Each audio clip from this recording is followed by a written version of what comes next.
Salut à tous, c'est Pegen. On reprend la série. Sachez simplement que si je publie la vidéo aussi proche de la première, c'est parce que dans la première vidéo de la série qui vous permettait de vous préparer, vous n'avez rien appris du C++.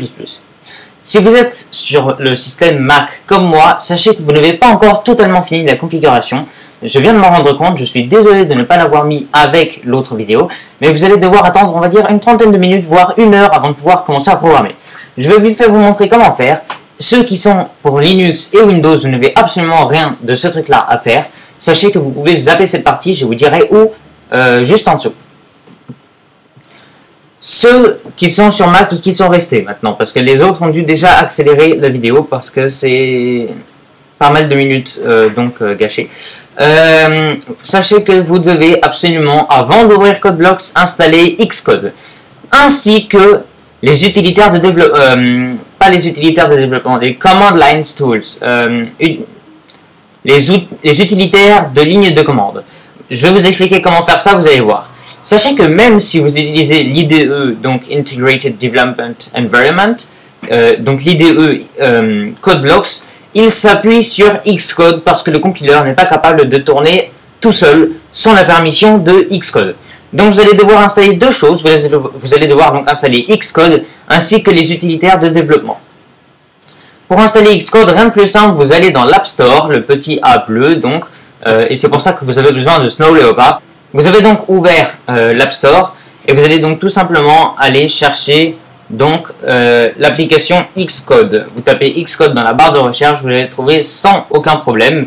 Voilà, c'est la première application, vous faites installer et c'est tout pour l'instant. Une fois que ça s'est installé, vous n'avez pas encore fini, je suis désolé de vous l'apprendre. Vous allez ouvrir Safari, vous allez aller donc dans developer.apple.com/downloads. Vous allez devoir vous identifier avec votre compte Apple et vous allez chercher donc la dernière version qui n'est pas bêta de Command Line Tools. Donc, si c'est une bêta, forcément vous allez installer la mauvaise version. Donc, vous cherchez celle qui n'est pas bêta. En l'occurrence, chez moi, donc Command Line Tools, c'est donc Xcode 6.3.2. Donc, vous téléchargez ce fichier. Et de nouveau, je répète, ça concerne uniquement les Mac. Donc, les utilisateurs des autres systèmes, vous pouvez accélérer. Hein. Donc, vous allez patienter le temps que le téléchargement se déroule. Je vous dis que ça peut, selon votre connexion, prendre une quinzaine de minutes, une trentaine de minutes, jusqu'à une heure si votre connexion est vraiment de qualité modem.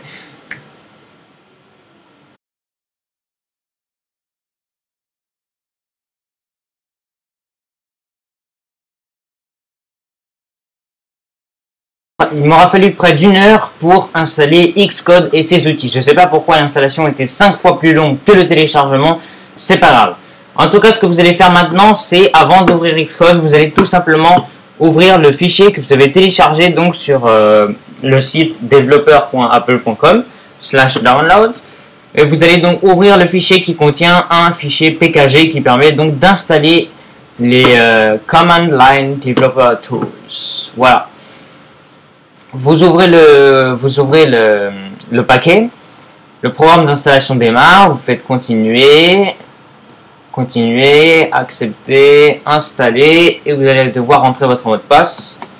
Vous rentrez votre mot de passe et vous attendez en fait que l'installation se termine.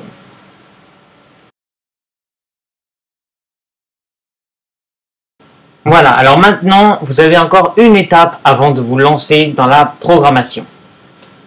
Donc l'installation a réussi, le logiciel a été installé, vous faites fermer et vous allez devoir ouvrir une fois Xcode avant d'ouvrir CodeBlocks. Donc maintenant vous pouvez fermer Xcode, aucun souci, vous pouvez le quitter.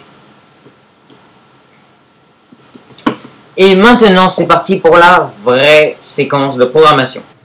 Voilà, maintenant que vous avez installé tous les outils qu'il vous faut, surtout dans le cas où vous êtes sur Mac, on peut commencer la programmation en C. Figurez-vous que nous sommes fin prêts. Vous allez donc ouvrir le logiciel CodeBlocks qui se trouve, je ne sais pas où, vous l'avez installé. Vous allez voir que cependant, les complications sur Mac ne sont pas encore terminées. Vous allez avoir encore plein d'autres complications. Vous allez voir. En tout cas, ce n'est pas une raison pour décourager. c'est de petites complications qui sont facilement évitables, on va dire. CodeBlocks va démarrer et va vous lister les compilers installés, qui vont être donc plus foncés que d'autres. Si vous n'avez aucun compiler installé, et surtout dans le cas où vous êtes sur Windows XP, c'est que vous vous êtes trompé de version, retournez sur ma première vidéo, vous verrez que vous avez téléchargé la mauvaise version. Si vous avez au moins un compiler, le GNU GCC compiler, c'est que tout va bien, vous avez tout fait très bien. Vous pouvez cliquer sur suivant, enfin OK, ou je ne sais pas ce qui apparaîtra à ce moment-là, et CodeBlocks va donc s'ouvrir. Et à ce moment-là, c'est là où on retrouve une interface qui est familière pour tout le monde, que vous soyez pour Windows, Linux ou Mac, ce sera la même interface partout, et par conséquent, vous allez pouvoir facilement vous repérer et faire la même chose que moi. Voilà, vous êtes sur la page d'accueil de CodeBlocks. Vous allez donc vous vous demandez certainement comment faire un nouveau projet. Vous allez donc aller dans Fichier. Enfin, le CodeBlocks c'est uniquement en anglais, mais de nouveau, il ne faut pas décourager pour ça. Vous allez donc faire File, New et Project, ce qui signifie donc Fichier, Nouveau, Projet, vous devriez le savoir. De tous les projets qui sont proposés ici, vous allez être déçu. On va sélectionner Console Application, ce qui signifie que ce sera une application lancée dans le terminal. Vous allez donc cliquer sur Suivant, enfin Next, Next. Vous allez sélectionner le langage de programmation. Là, dans ce tutoriel, c'est le C. Si vous avez exactement la même chose dans la playlist C++, sachez que ce sera exactement la même chose. Et maintenant, attention, si vous êtes sur Mac, je vous invite très fortement à choisir l'emplacement du fichier dans la racine de votre disque dur. Vous ne pouvez pas contenir d'espace dans le nom à n'importe quel endroit du fichier, à l'exception de votre disque dur là où est installé le système, parce qu'elle n'est pas représentée par son vrai nom mais par un slash. Donc à ce moment-là, tout va bien. Dans ce dossier, dans la racine de votre disque dur, parce que vous devez le faire là, vous devez créer un nouveau dossier. Et vous devez le créer à la main. C'est-à-dire vous allez ouvrir le Finder et vous allez donc aller à la racine. Vous allez aller donc, vous faites aller et ordinateur. À ce moment-là, vous avez les disques qui apparaissent. Vous allez ouvrir dans votre disque à vous. Vous voyez plein de choses qui s'affichent. Vous allez faire donc un nouveau dossier. Je ne sais pas comment faire le nouveau dossier ici, j'ai pas de place. Ok, voilà. Vous faites ici, vous vous débrouillez pour faire un nouveau dossier que vous appelez de nouveau, je répète, avec un nom sans espace. Donc je vais l'appeler programmation. Ok, dans ce dossier. Ensuite, vous devez faire un clic droit sur ce dossier, faire lire les informations et vérifier que tout le monde, ça s'appelle everyone, a accès au dossier. Si c'est lecture seulement, vous ne pourrez pas écrire dans votre dossier. Pour cela, vous cliquez sur le cadenas, qui est juste ici, vous entrez votre mot de passe, et vous mettez sur everyone, lecture et écriture. Une fois que ça c'est fait, vous pouvez fermer ça et fermer ça.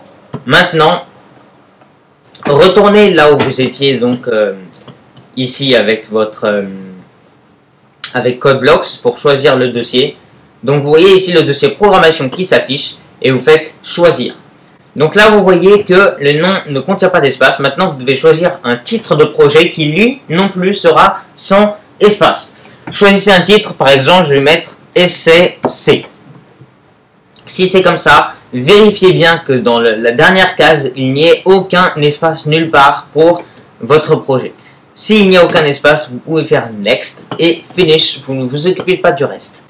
Ensuite, là, vous avez fait la partie la plus difficile pour ce chapitre. Sachez que, évidemment, au fur et à mesure on avancera dans les codes, évidemment les codes seront plus compliqués que cette étape. Sachez, retenez bien toutes les étapes que j'ai faites parce que je ne les remontrerai pas une deuxième fois dans les tutoriels à venir. Je vous ai montré comment créer un nouveau projet. Retenez comment le faire. Si vous avez un doute, évidemment, vous pouvez revenir à la vidéo précédente. Mais c'est assez rapide à retenir au final. Et donc, vous voyez un écran gris Et si vous regardez sur le côté, vous voyez ici donc le titre du projet et vous voyez un dossier source. Et bien je vous invite à ouvrir le dossier source avec la flèche et vous voyez qu'il y a un fichier dedans qui s'appelle main.c. Et bien figurez-vous que ce main.c, si on double-clique dessus, est rempli d'un code qui va vous afficher en console, c'est-à-dire sous forme de terminal ou bien invite de commande, CMD. Tout ça, vous devriez avoir au moins ouvert une fois pour voir à quoi ça ressemble. Si vous n'avez jamais ouvert ce type d'application, vous allez voir rapidement que c'est une sorte de petite déception. D'abord, je vais vous expliquer un petit peu comment fonctionne le code suivant. Donc, le code suivant, juste pour information, permet d'afficher un texte à l'écran. Les deux lignes ici avec le dièse et include sont les directives de prépossesseur. Les directives de prépossesseur, c'est un peu comme un dictionnaire en plein de volumes qui ont des noms un peu différents et un peu bizarres aussi, on peut le dire. Et dans ces dictionnaires sont écrits telle commande correspond à faire telles opérations. Ces fichiers sont généralement très très longs et vous ne les ouvrirez jamais. Ils sont d'ailleurs un peu cachés dans le système. Si vous arrivez à les retrouver, tant mieux. Vous allez voir bien plus tard dans le chapitre qu'on peut les retrouver et qu'on peut les ouvrir, mais ça ne sert strictement à rien en dehors de bousiller le compileur. Alors voilà, ça sert un peu à expliquer donc la commande ici par exemple printf qui permet d'afficher le texte à l'écran. La commande printf sera référencée dans les deux et va expliquer, les deux vont expliquer au compileur ce qu'il doit faire concrètement, parce que printf pour lui c'est pas assez précis, il lui faut des codes en binaire. Voilà. Ensuite, int main va annoncer en fait que dans les crochets que vous voyez ici, va être écrit le programme principal. Voilà, toutes les commandes principales. Vous voyez ici la commande printf, ouvrir les espaces parce que ça marche comme ça, et les guillemets signifient que ça va être du texte qui n'est pas une commande, mais qui va être... on va utiliser ce texte, c'est pas une commande. Voilà, ça sert à ça les guillemets. Et donc à l'intérieur, il y a marqué hello world avec un point d'exclamation et un slash inversé n. Ce slash inversé n veut dire retour à la ligne en fait. Il ne s'affichera pas en tant que slash inversé n, mais il s'affichera tout simplement en tant que retour à la ligne. Et sachez juste, hein, et ça je vous le rappellerai plusieurs fois parce que même moi je continue à faire cette erreur, il y a un point virgule à chaque fin de commande. Si vous oubliez un point virgule, en fait, tout simplement, le compileur va complètement échouer. Il va dire qu'il ne comprend rien à ce que vous avez écrit. Le point virgule sert à faire comprendre au compileur que ça s'arrête ici la commande et qu'il faut passer à la commande suivante, c'est-à-dire jusqu'au prochain point virgule. Et le fameux return 0 que vous trouvez à la fin de chaque programme signifie qu'en fait, il doit au log, le log donc c'est l'historique du programme, doit avertir que 0 en fait veut dire qu'il s'est exécuté correctement. Si on en est là, eh bien c'est que le programme s'est exécuté correctement, qu'il a fait toutes les tâches qu'il devait faire. Et bien voilà, maintenant nous sommes prêts. C'est un tout petit programme, certes, et maintenant on va essayer de l'ouvrir. Alors vous allez me demander comment on fait pour l'ouvrir. Là aussi, retenez bien comment on fait, c'est tout bête. Vous avez juste à appuyer sur le petit engrenage fusionné avec une flèche verte, parce qu'il y a les deux boutons séparément à côté. Vous pouvez aussi appuyer d'abord sur l'engrenage et après sur la flèche verte, mais c'est une perte de temps. Il y a les deux boutons en même temps, donc autant en profiter. Le bouton s'appelle Build and Run, ce qui signifie compiler et exécuter. Si on appuie sur ce bouton, vous pouvez voir ici Hello World qui s'affiche. Donc vous avez réussi. Maintenant sur Mac, vous voyez, j'ai plein de lignes avant. Et donc je vais peut-être, pour modifier un peu le programme, ajouter ici un slash inversé n. Donc je vais copier-coller ça pour mettre le Hello World un peu plus en dessous. Et voilà, vous voyez maintenant le Hello World est espacé. Et bien voilà, c'est tout pour ce tutoriel. Sachez que ce tutoriel fonctionne du coup évidemment pour Linux, Windows et Mac. Le Mac, c'est vraiment le cas particulier où c'est très compliqué de programmer avec un Mac. Les autres machines, c'est beaucoup plus simple. Vous pouvez même mettre les espaces et des caractères spéciaux avec les autres machines. Il n'y a aucun souci, il y a juste sur Mac que ça plante. Donc voilà, maintenant ce que vous pouvez vous amuser à faire, c'est de continuer à écrire. Par exemple, vous pouvez écrire printf Voilà, et vous voyez, au fur et à mesure où vous allez apprendre à écrire avec CodeBlocks, parce que là vous n'avez strictement rien écrit, au fur et à mesure où vous écrivez, vous allez voir qu'il va vous proposer les commandes et qu'il va vous proposer d'ouvrir automatiquement et de fermer tout seul les parenthèses et les guillemets. Maintenant je vais mettre des guillemets, hop là il m'en met deux et il me met le curseur au milieu pour que je puisse taper mon texte. Donc si je mets par exemple bonjour, bonjour,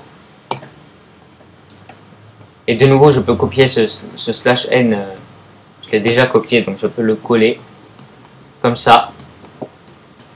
Et on n'oublie jamais le point virgule. Donc pour l'instant vous pouvez vous amuser à afficher du texte. Ça fait déjà la première base de connaissances en programmation.